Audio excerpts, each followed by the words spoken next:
konting tips lang po konting tips lang po.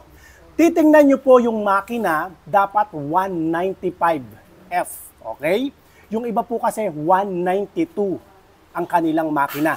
Pero ako po, di baling mahal po yung makina, gusto ko po, satisfied po yung customer po natin. Kaya nga ako, binabanggit ko po yan. Pati presyo po niyan, binabanggit po natin. Hindi ako nahihiyang i-canvas nyo po yan. Hindi ako natatakot na mag-canvas po kayo. Basta sa amin, 195F. Ang laki po ng makina po niya.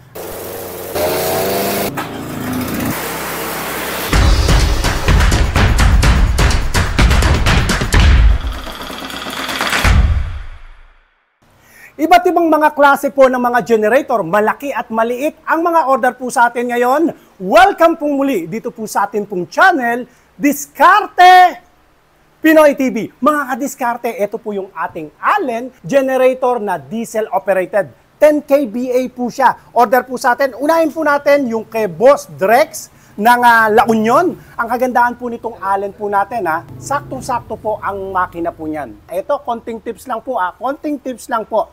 Titingnan nyo po yung makina, dapat 195F, okay?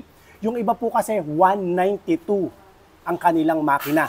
Pero ako po, di baling mahal po yung makina, gusto ko po, satisfied po yung customer po natin. Kaya nga ako, binabanggit ko po yan. Pati presyo po niyan, binabanggit po natin. Ang presyo lang po nito ay 66,000 lang po ito mga kadiskarte.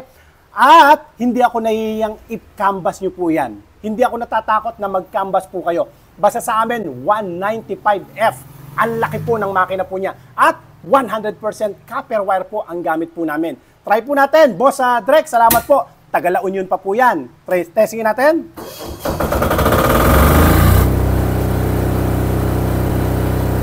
Okay po. Thank you. Okay. Ito po, 60 Hz na po siya. 220 volts po siya.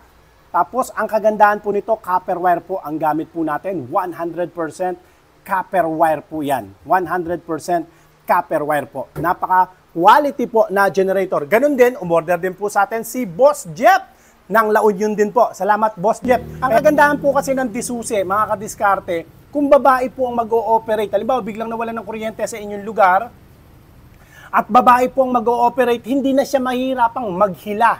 Hila pa ng hila, hindi mapaandar. Ito po, susi lang po, Para lang tayo nagsusi ng sasakyan, start po siya. Try.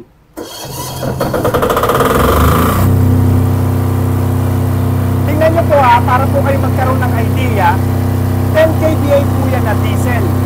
Most probably, dapat maingay po yan. Pero, magkakaroon po kayo ng idea, nagsasalita po ako, umaangar po yung generator. Sa iba, hindi na tayo magkakarinigan yan. Okay? Salamat po.